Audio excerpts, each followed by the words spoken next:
There's a thing called sleep restriction training. It's very effective, but it is brutal. We're going to set the clock and you're going to wake up at 5 o'clock in the morning. I don't care what happens. You're waking up at 5 in the morning, period. Not even going to get into bed until 11:59. So you're going to have 5 hours of sleep at most. And you know what happens night one?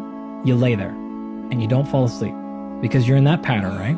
And you're also staring at the clock knowing I have to get up at 5. And you're laying there worrying and thinking about how you're not sleeping, and it is brutal. And you're going to have a couple of hours of sleep and you're going to wake up at 5. And you're going to get up at 5 every single day, period. No sleeping in on weekends. You're also going to not get into bed, no matter how tired you are. You're not getting into bed until 11:59. You do that for a week. What will happen very quickly is your body will start to realize a new pattern of, yo, the second she lets us lay down, you better fall asleep.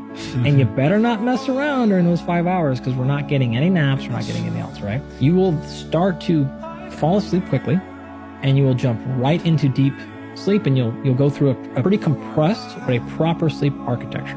Every week then, you add back 10 to 15 minutes. So next week you go to bed at 11:45. And you know what happens next week when you get into bed at 11:45? You lay around trying to fall asleep?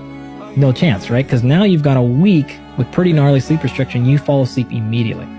10 or 15 minutes a week after that. And so what you end up doing is you backfill until you get back up to your 8 or 8.5 hours. But the pattern you're learning the entire time is when I go to sleep, I fall asleep, and I do not wake up until that next time. So you stop the overnight wakings, you stop the struggling to fall asleep.